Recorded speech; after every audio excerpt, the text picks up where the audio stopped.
ശ്രീ അദ്വൈത ഗദാധര ശ്രീവാസാദി ഗൗരഭക്തവൃന്ദ. ഹരേ കൃഷ്ണ കൃഷ്ണ കൃഷ്ണ ഹരേ ഹരേ, ഹരേ രാമ രാമ രാമ ഹരേ ഹരേ. ഓം നമോ ഭഗവതേ വാസുദേവായ. ഓം നമോ ഭഗവതേ വാസുദേവായ. ഓം നമോ ഭഗവതേ വാസുദേവായ. നിഗമകൽപതരോർഗളിതം ഫലം ശുകമുഖാത് അമൃതദ്രവ സംയുതം പിബത ഭാഗവതം രസമാലയം മുഹുരഹോ രസികാ ഭുവി ഭാവുകാ.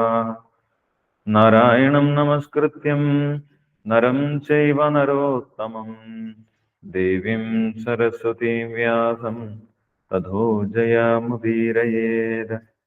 നഷ്ടപ്രായേഷു ഭദ്രേഷു നിത്യം ഭാഗവത സേവയാ ഭഗവതി ഉത്തമശ്ലോകേ ഭക്തിർഭവതി നൈഷ്ഠികീം. കൃഷ്ണായ വാസുദേവായ ദേവകീനന്ദനായ ച നന്ദഗോപകുമാരായ ഗോവിന്ദായ നമോ നമഃ.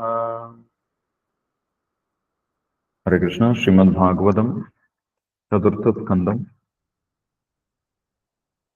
അധ്യായം 3, മഹാദേവനും സതിയും തമ്മിലുള്ള സംഭാഷണം. ശ്ലോകം 18 മുതൽ 22 വരെ വായിക്കാം. നൈതാദൃശാനാം സ്വജനവ്യപേക്ഷയാ ഗൃഹാൻ പ്രദീയാദനവസ്ഥിതാത്മനാം യേഭ്യാഗതാൻ വക്രദിയാഭിചക്ഷതേ ആരോപിതഭ്രൂഭിരമർഷണാക്ഷിഭിः. തഥാരിഭിർനാ വ്യദതേ ശിലീമുഖേ ഛേദേർധിതാംഗോ ഹൃദയേന ദൂയതാ സ്വാനാം യഥാ വക്രധിയാം ദുരുക്തിഭിർ ദിവാനിശം തപ്യതി മർമ്മതാഡിതാ. വ്യക്തം ത്വമുത്കൃഷ്ടഗതേ പ്രജാപതേ പ്രിയാത്മജാനാമസി സുഭ്രുസമ്മതാ അഥാഭിമാനം ന പിതു പ്രപത്സ്യസേ മദാശ്രയാത് പരിതപ്യതേ യഥാ.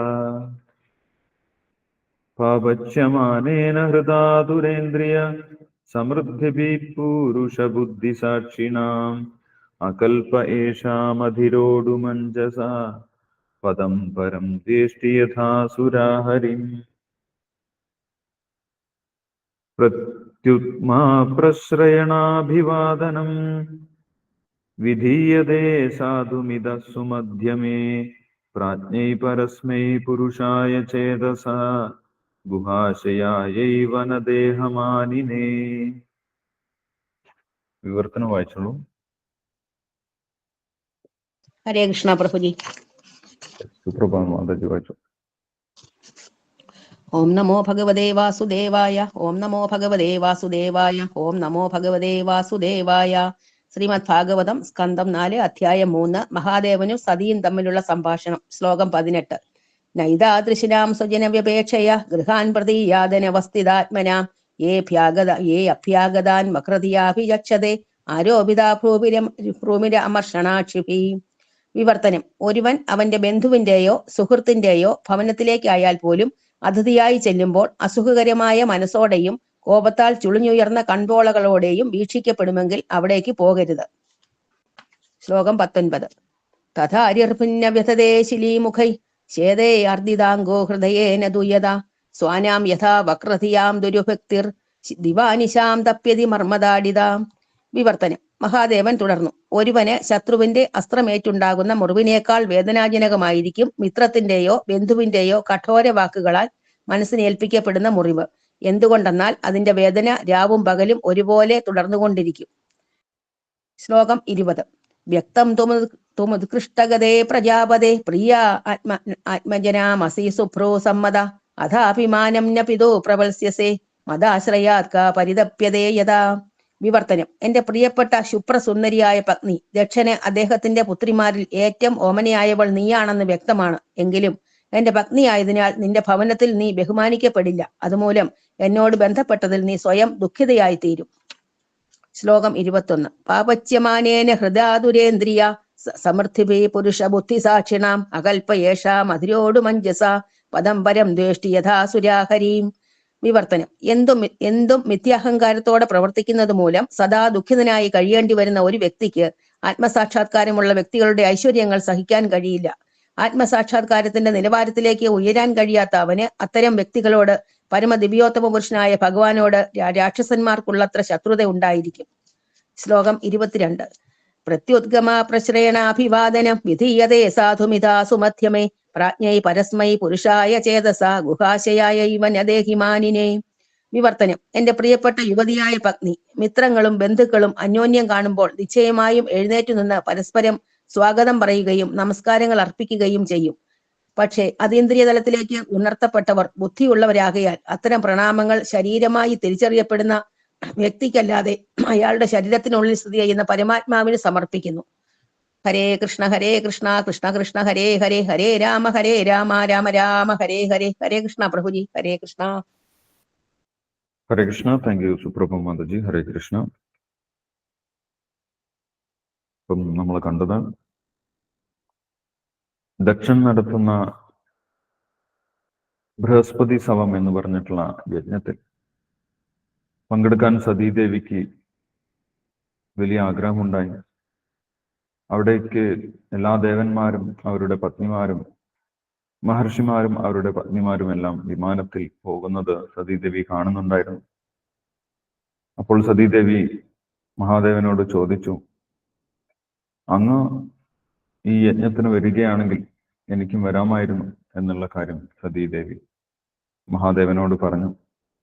ഇനി മഹാദേവനെ വിളിച്ചിട്ടില്ല എന്നുള്ള കാര്യം മഹാദേവൻ പറയുകയാണെങ്കിൽ സ്വന്തം പിതാവിന്റെ വീട്ടിലേക്കോ മിത്രത്തിന്റെ വീട്ടിലേക്കോ ഒരു ബന്ധുവിന്റെ വീട്ടിലേക്കോ ഗുരുവിന്റെ അടുത്തേക്കോ പോകുന്നതിന് പ്രത്യേകിച്ച് ആരെയും ക്ഷണിക്കേണ്ട ആവശ്യമില്ല എന്നുള്ളൊരു ന്യായം സതീദേവി നേരത്തെ തന്നെ പറഞ്ഞു. അതിന് മറുപടി മഹാദേവൻ പറയുന്നതാണ് നമ്മളിവിടെ വായിച്ചിട്ടുള്ളത്. എന്തുകൊണ്ടാണ് ഒരു മിത്രത്തിന്റെ വീട്ടിലേക്കോ ബന്ധുവിന്റെ വീട്ടിലേക്കോ ഗുരുവിന്റെ വീട്ടിലേക്കോ പിതാവിന്റെ വീട്ടിലേക്കോ പോകുന്നതിന് ക്ഷണിക്കേണ്ട ആവശ്യമില്ല എന്ന് പറയുന്നത്? അതിന്റെ അർത്ഥം എന്താണ് എന്ന് മഹാദേവൻ പറഞ്ഞു കൊടുത്തു. ഇവരാരും തന്നെ അവരുടെ അടുത്തേക്ക് ക്ഷണിക്കാതെ പോകുന്ന സമയത്ത് അവരാരും തന്നെ ആ വ്യക്തിയോട് അതിഥിയോട് കോപിക്കുന്നില്ല. അവർ വളരെ സന്തോഷപൂർവ്വം ആ വ്യക്തിയെ തിരിച്ചറിയുകയും സ്വീകരിക്കുകയും ചെയ്യുന്നു. അതുകൊണ്ടാണ് അങ്ങനെയുള്ള അടുത്ത വ്യക്തികളുടെ വീടുകളിലേക്ക് പോകുന്നതിന് ക്ഷണിക്കേണ്ട ആവശ്യമില്ല എന്ന് പറയുന്നത്. പക്ഷെ ഇവിടെ ദക്ഷന്റെ കാര്യം വ്യത്യസ്തമാണ് എന്നുള്ള കാര്യവും മഹാദേവൻ സൂചിപ്പിച്ചു. മഹാദേവൻ പറഞ്ഞിട്ടുണ്ടായിരുന്നു, ഭൗതികമായിട്ടുള്ള വിദ്യാഭ്യാസം, ഭൗതികമായിട്ടുള്ള തപസ്, സമ്പത്ത്, സൗന്ദര്യം, യൗവനം, കുലമഹിമ, ഇങ്ങനെയുള്ള ഐശ്വര്യങ്ങളൊക്കെ ഉണ്ടാകുന്ന സമയത്ത് ഒരു വ്യക്തിക്ക് അഹങ്കാരം ഉണ്ടാകാൻ സാധ്യതയുണ്ട്. അഹങ്കാരം ഉണ്ടാകുന്ന സമയത്ത് മറ്റുള്ളവരുടെ മഹത്വങ്ങൾ തിരിച്ചറിയാൻ അവർക്ക് സാധിക്കാതെ വരുന്നു. അവര് ആത്മീയമായിട്ട് അന്ധരായിട്ട് മാറുന്നു എന്ന് പറയും. ഭൗതികമായിട്ടുള്ള ഐശ്വര്യങ്ങൾ ഒരു വ്യക്തിക്ക് അന്ധതയുണ്ടാക്കുന്നു. അങ്ങനെയുള്ള വ്യക്തികൾ മറ്റുള്ളവരോട് പരുഷമായിട്ട് പെരുമാറാൻ തുടങ്ങും. അവർ ആസുരിക ഭാവത്തിലേക്ക് വരും എന്നുള്ള കാര്യം മഹാദേവൻ പറഞ്ഞു കൊടുത്തിട്ടുണ്ടായി. ഇനി മഹാദേവൻ സതീദേവിയോട് പറയുകയാണ്, ദക്ഷൻ നടത്തുന്ന യജ്ഞത്തിന് പോകാതിരിക്കുന്നതാണ് നല്ലത് എന്നുള്ള കാര്യം ഇവിടെ സൂചിപ്പിക്കുന്നുണ്ട് 18ാമത്തെ ശ്ലോകത്തിൽ. ഒരുവൻ അവന്റെ ബന്ധുവിന്റെയോ സുഹൃത്തിന്റെയോ ഭവനത്തിലേക്ക് ആയാൽ പോലും അതിഥിയായി ചെല്ലുമ്പോൾ അസുഖകരമായ മനസ്സോടെയും കോപത്താൽ ചൊളിഞ്ഞുയർന്ന കൺപോളകളോടെയും വീക്ഷിക്കപ്പെടുമെങ്കിൽ അവിടേക്ക് പോകരുത് എന്ന് മഹാദേവൻ പറയും. ശാസ്ത്രത്തിൽ പറയുന്ന കാര്യമാണ് സതീദേവി പറഞ്ഞിട്ടുള്ളത്. ബന്ധുക്കളുടെയും സുഹൃത്തുക്കളുടെയും പിതാവിന്റെയും ഗുരുവിന്റെയും അടുത്തേക്ക് പോകുന്നതിന് പ്രത്യേകിച്ച് ക്ഷണിക്കേണ്ട ആവശ്യമില്ല എന്നാണ് സതീദേവി മനസ്സിലാക്കിയിട്ടുള്ളത്. പക്ഷെ അതിൽ ആ വ്യക്തിയുടെ സ്വഭാവം കൂടി നമ്മൾ കണക്കിലെടുക്കണം. ആ വ്യക്തിക്ക് നമ്മളോടുള്ള ഭാവം കൂടി മനസ്സിലാക്കിയിട്ട് വേണം പ്രവർത്തിക്കാൻ എന്നിവിടെ മഹാദേവൻ പറഞ്ഞു കൊടുത്തു. ഒരു വ്യക്തിയുടെ സ്വഭാവം മനസ്സിലാക്കുന്നത് എങ്ങനെയാണ്? ആ വ്യക്തിയുടെ മുഖഭാവം നോക്കിയിട്ടാണ് ആ വ്യക്തിയുടെ യഥാർത്ഥ സ്വഭാവം മനസ്സിലാക്കുന്നത്.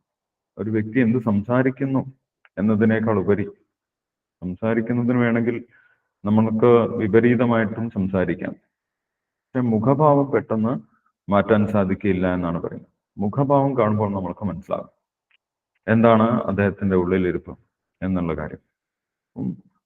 ഒരു വ്യക്തി മറ്റൊരു വ്യക്തിയുടെ വീട്ടിലേക്ക് കയറി ചെല്ലുന്ന സമയത്ത് ആ വ്യക്തിയുടെ മുഖഭാവം പ്രസന്നമല്ലെങ്കിൽ, സന്തോഷത്തോടു കൂടിയല്ല സ്വീകരിക്കുന്നതെങ്കിൽ, അസുഖകരമായിട്ടുള്ള മനസ്സോടുകൂടി അല്ലെങ്കിൽ മുഖഭാവത്തോടു കൂടിയിട്ടാണ് സ്വീകരിക്കുന്നതെങ്കിൽ, കോപത്താൽ ചുളിഞ്ഞു ഉയർന്ന കൺപോളകളോടെയും വീക്ഷിക്കപ്പെടുമെങ്കിൽ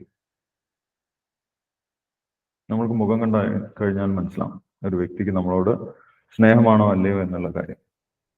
അങ്ങനെ ഉള്ള മുഖഭാവമാണ് ഉള്ളതെങ്കിൽ ആ വ്യക്തിയുടെ വീട്ടിലേക്ക് പോകാതിരിക്കുന്നതാണ് നല്ലത് എന്ന് സതീദേവിയോട് പറഞ്ഞു. കാരണം അങ്ങനെ ഒരു അനുഭവം ദക്ഷന്റെ അടുത്തുനിന്ന് മഹാദേവന് ഉണ്ടായിട്ടുണ്ട്. ഒരു പ്രാവശ്യമല്ല, വ്യത്യസ്തമായിട്ടുള്ള അവസരങ്ങളിൽ. അതുകൊണ്ടാണ് മഹാദേവൻ സതീദേവിയോട് അങ്ങനെ പറഞ്ഞിട്ടുള്ളത്. ഇനി മറ്റൊരു കാര്യം കൂടി മഹാദേവൻ പറയുന്നു. ഒരു വ്യക്തിക്ക് വാക്കുകൾ കൊണ്ടുണ്ടാകുന്ന മുറിവുകളാണ്, മനസ്സിനുണ്ടാകുന്ന മുറിവാണ് ഉണങ്ങാതിരിക്കുന്നത്. അസ്ത്രങ്ങൾ കൊണ്ട് മുറിവുണ്ടായി കഴിഞ്ഞാൽ, ആയുധങ്ങൾ കൊണ്ട് നമ്മുടെ ശരീരത്തിന് മുറിവ് പറ്റി കഴിഞ്ഞാൽ അത് കുറച്ചു കഴിഞ്ഞാൽ ഉണങ്ങിക്കോളും. പക്ഷെ വാക്കുകൾ കൊണ്ട്, മോശമായിട്ടുള്ള വാക്കുകൾ കൊണ്ട് ഒരു വ്യക്തി മുറിവേൽക്കപ്പെടുകയാണെങ്കിൽ ആ മുറിവ് ഉണങ്ങാൻ ഒരുപാട് സമയമെടുക്കും.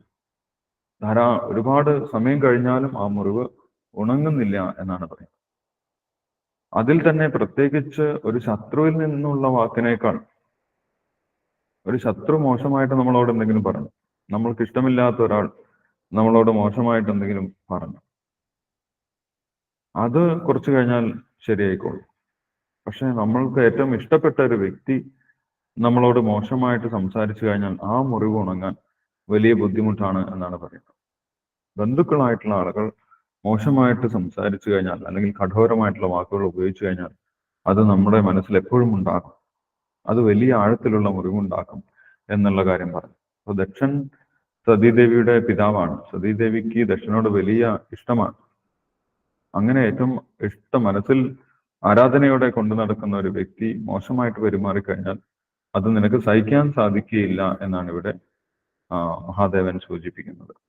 അതുകൊണ്ട് നീ പോകേണ്ട ആവശ്യമില്ല എന്നാണ് പറയുന്നത്. മാത്രമല്ല സതീദേവി വിചാരിക്കുകയാണ്, ഇനി മഹാദേവനെ കൊണ്ടുപോയാലാണ് ദക്ഷൻ മോശമായിട്ട് പെരുമാറുന്നത്, അതുകൊണ്ട് ഞാൻ ഒറ്റയ്ക്ക് പോകാം എന്ന് വിചാരിച്ചാലും കാര്യമില്ല.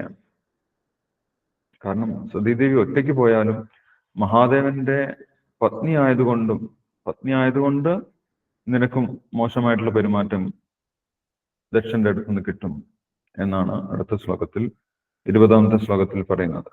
മഹാദേവനുമായിട്ട് ബന്ധം വന്നതിന് ശേഷം തന്നെ സതീദേവിയോട് ദക്ഷനുള്ളിൽ ദേഷ്യമാണ്. അത് നിന്റെ അടുത്ത് പ്രകടിപ്പിക്കും, അതുകൊണ്ട് നീ ദുഃഖിതയായി തീരും, അതുകൊണ്ട് പോകേണ്ട ആവശ്യമില്ല എന്ന് പറയുന്നു. ഇനി എന്തുകൊണ്ടാണ് അങ്ങനെ സംഭവിക്കുന്നത്? എന്താണ് ഒരു വ്യക്തിക്ക് മറ്റൊരു വ്യക്തിയോട് അമർഷമുണ്ടാകാൻ കാരണം അല്ലെങ്കിൽ ദേഷ്യമുണ്ടാകാൻ കാരണം എന്ന് 21ാമത്തെ ശ്ലോകത്തിൽ പറയുന്നുണ്ട്. അവർ ഭൗതിക നിലവാരത്തിൽ നിൽക്കുന്ന വ്യക്തികളാണ്.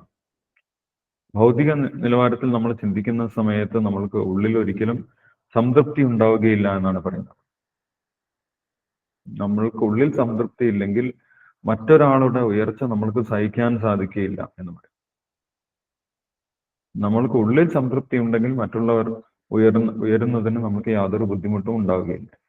പക്ഷെ നമ്മുടെ ഉള്ളിൽ സംതൃപ്തി ഇല്ലാത്തത് കൊണ്ട് മറ്റുള്ളവർ ഉയരുന്നത് കാണുന്ന സമയത്ത് നമ്മൾക്ക് വലിയ ബുദ്ധിമുട്ടുണ്ടാകും, അസഹിഷ്ണുതയുണ്ടാകും.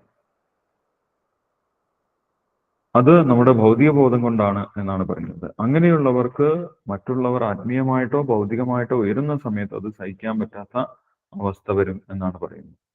അല്ല, അതുകൊണ്ടാണ് ഏതെങ്കിലും ഒരു വ്യക്തി ആത്മീയമായിട്ടോ ഭൗതികമായിട്ടോ ഉയരുന്ന സമയത്ത് ആ വ്യക്തിക്ക് ധാരാളം ശത്രുക്കൾ ഉണ്ടായിട്ട് വരുന്നത്, അവരെ രാഷ്ട്രീയമായിട്ട് നേരിടാനും തകർക്കാനും ശ്രമിക്കുന്നത്. നവാചാര്യ ഹരിദാസ് ഠാക്കൂർ ഭഗവാന്റെ നാമം ജപിച്ചുകൊണ്ടിരുന്നു. അങ്ങനെ നാട്ടിൽ മുഴുവൻ അദ്ദേഹം അറിയപ്പെടുന്ന ഒരു ഭക്തനായിട്ട് മാറി. അത് അവിടെയുള്ള അന്നത്തെ ബ്രാഹ്മണന്മാർക്ക് ഇഷ്ടപ്പെട്ടില്ല. അവരവിടുത്തെ രാജാവിനോട് പറഞ്ഞു.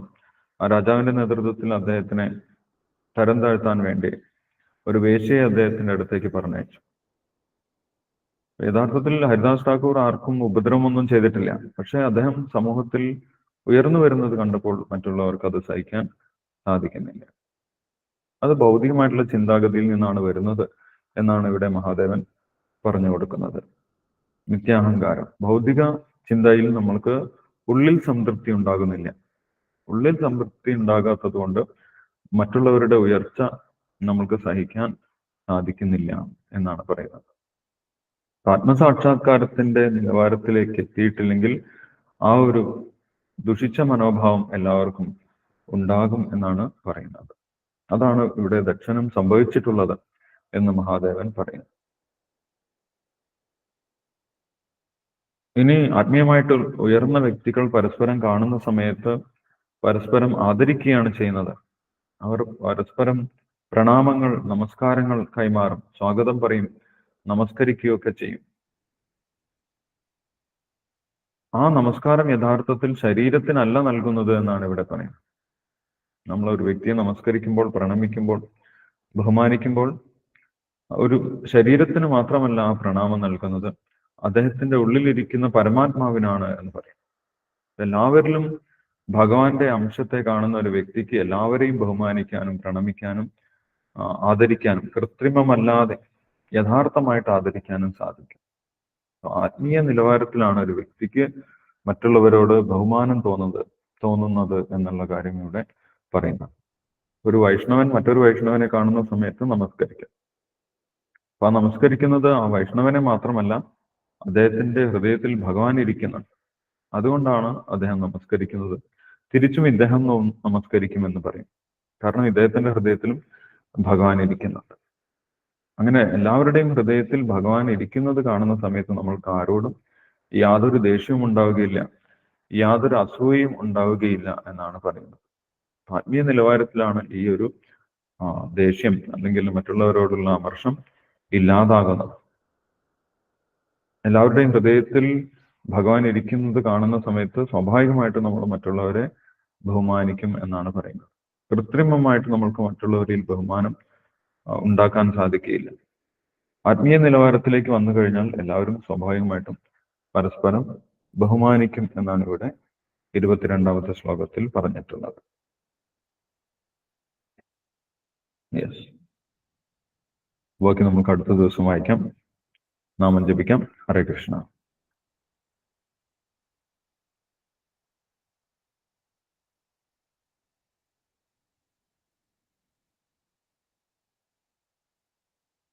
ഹരേ കൃഷ്ണ. പ്രവീൺ പ്രഭു ഉണ്ടോ?